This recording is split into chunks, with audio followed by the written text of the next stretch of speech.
We were friends. I had the privilege of being his colleague. We did work together on the Armed Services Committee. We did some traveling together. The things that will remain in my mind about John McCain are, first, that he embodied some of the traditional virtues in this country that historically we've embraced. Things like duty, honor, country, humility, integrity, that are in too short supply today. And secondly, just like Judd Gregg, he embodied a style of politics that is in short supply. He was a proud Republican, a true conservative, but he was willing to work across the aisle with members of the other party without denigrating them personally. And that's why we were able to collaborate on things. We disagreed on some things, but we tried to focus on the things we had in common. I think our country would be well served if we had more John McCains and his style of public leadership. It's been posited, Senator, that his foreign policy that he led there a lot, and a lot of his ideas that have sort of been front and center in terms of the U.S. being internationalism, and I don't know whether it's nation building or what you'd call it, but it seems that that's kind of going out of vogue at this point, and we maybe are wondering whether we need to insert ourselves into every situation around the globe. Do you think we need to get back to his stance on that? Well, a couple things there.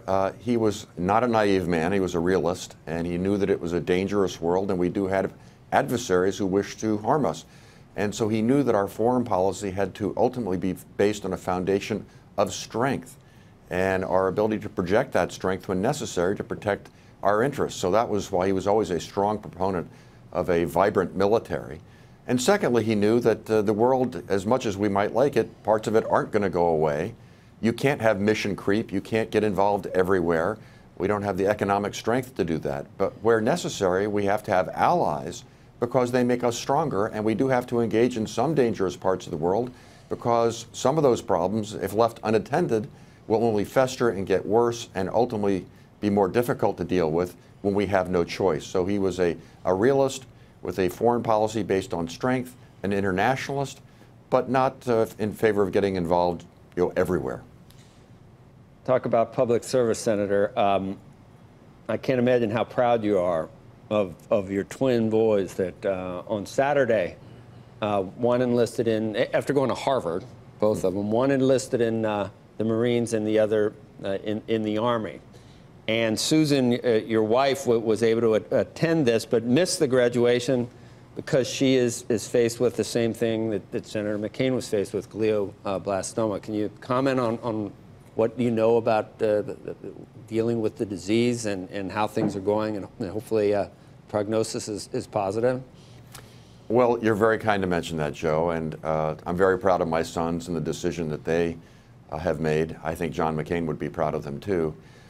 It's a tough disease. The prognosis for most people who have it is not good. But we're fortunate that, and my wife has been battling this now for just about 3.5 months. We're fortunate she's getting the best care in the country.